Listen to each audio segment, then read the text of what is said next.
Whether you're a beginner looking for your first guitar or a seasoned pro on the hunt for a great deal, stick around because today I'm going to be looking at 3 affordable Amazon finds that honestly shocked me. Some for the right reasons and some for the wrong.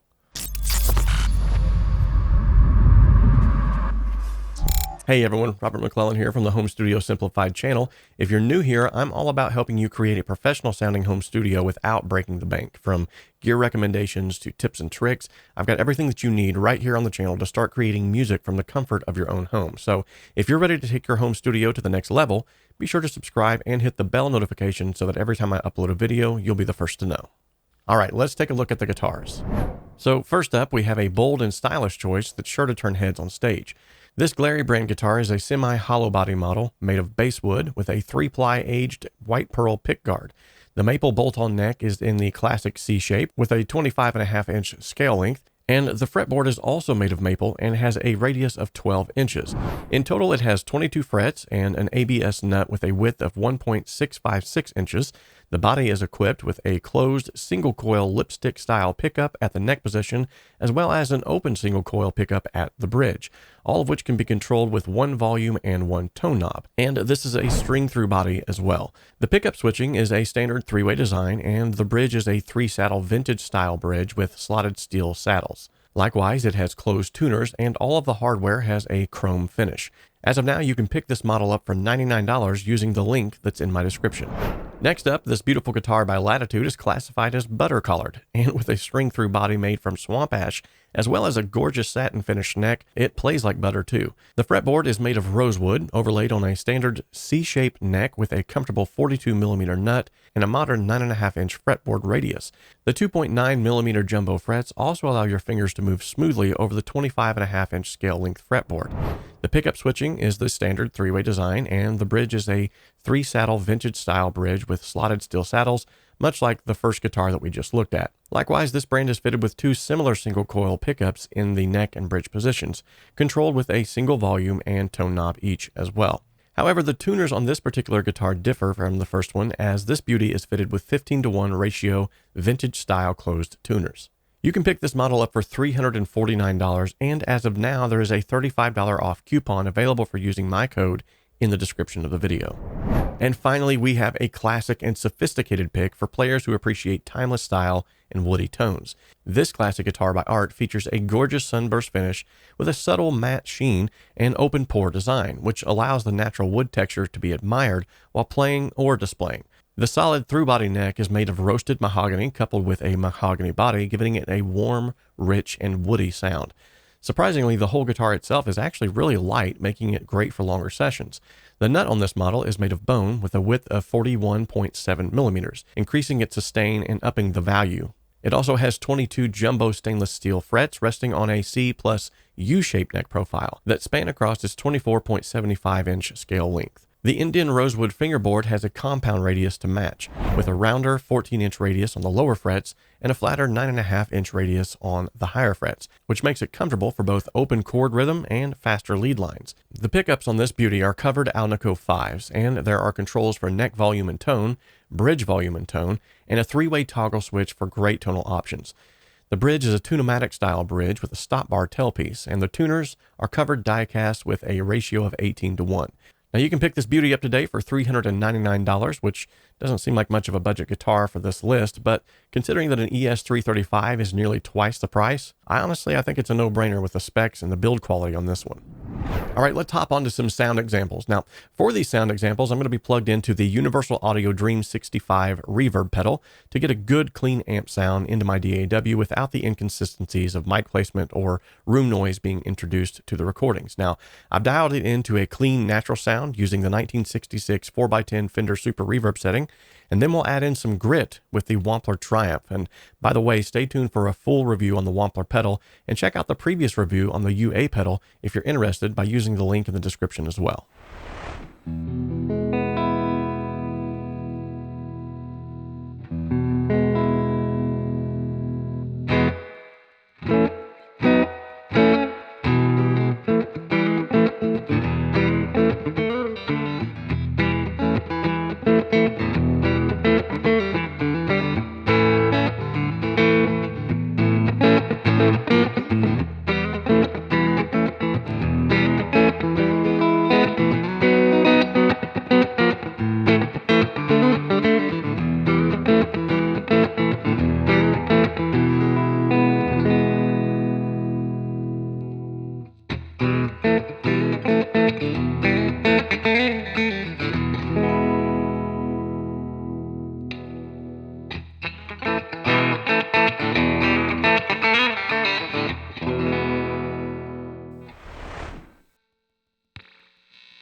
All right, so here's some of my closing thoughts on each of these guitars. I'm going to use 5 categories to describe the pros and cons of each one, minus the cost, of course. And that is going to be sound quality, playability, build quality, comfort, and versatility. Now, all the links to everything that we've talked about in this video as well will be in the description of the video, so go and check those out after this video is over. First up, what do I think about this Glarry guitar? Well, to be perfectly honest, when I got it out of the package, I have to say I was not impressed with the build quality. The playability and the sound quality seem to be okay, but the playability, I did have to tweak it just a little bit to actually get to play it well. When it first came out of the package, it was not set up very well at all. In fact, the intonation was horrible, and I had to adjust that. But the build quality is probably the thing that threw me off the most. There are several nicks and dings in it. You can just tell that there wasn't a lot of care taken to how the guitar was presented as far as the paint on the body. Now, as far as comfort, I think it feels okay, but the back of the neck is not covered in any kind of satin sheen or any kind of covering at all. So it literally feels just like a block of wood in your hands. So therefore, it was really hard for me to get used to actually having my hand move across that fretboard with the neck sort of slowing me down. Now, as far as versatility goes, I think this guitar could be used in a wide variety of situations, but I have to say that the sound quality was probably not conducive to something that you would want to take into the studio. And when you couple that with the playability, you're definitely not going to get your best takes with this guitar. But if you're a beginner and you just need a guitar to get started out with, I could definitely recommend it for a beginner. However, first, take it to your local guitar shop or a luthier and get it set up properly. Otherwise, you're going to probably get frustrated and put the guitar down. Okay, next up is the Latitude Guitar. What are my thoughts on this one? Well, the sound quality was absolutely amazing. Now, although the pickups look the exact same as those that are found in the Glarry guitar, I definitely feel like the pickups that were in this one were of a higher quality. I could tell that they were actually hotter than the other guitar, but they just had a little bit more of sheen and clarity in the low end, which is really hard to find in cheap pickups. Now, as far as the playability is concerned, this guitar was stellar. The neck is like perfect. I'm serious. It's like the roasted maple with the satin sheen on the back, and the fretboard itself, as well as the frets, are like impeccably done. I was so impressed with the playability that when we got to the sound examples, I really didn't even want to put the guitar down. It was just that awesome. Now, as far as the build quality is concerned, I have no qualms with this guitar whatsoever. Everything was top notch. The only thing I would change out, maybe going forward, is the bridge. I'm not a big fan of the vintage style 3 thingy bridge. I'm not a fan. Comfort wise though, this was an amazing guitar to play, and it's something I feel like, even though it was a little bit heavier, it could definitely be used in many studio settings or even in a church setting. Versatility wise, I think that this guitar could definitely shine on any genre of music, depending on what you're looking for.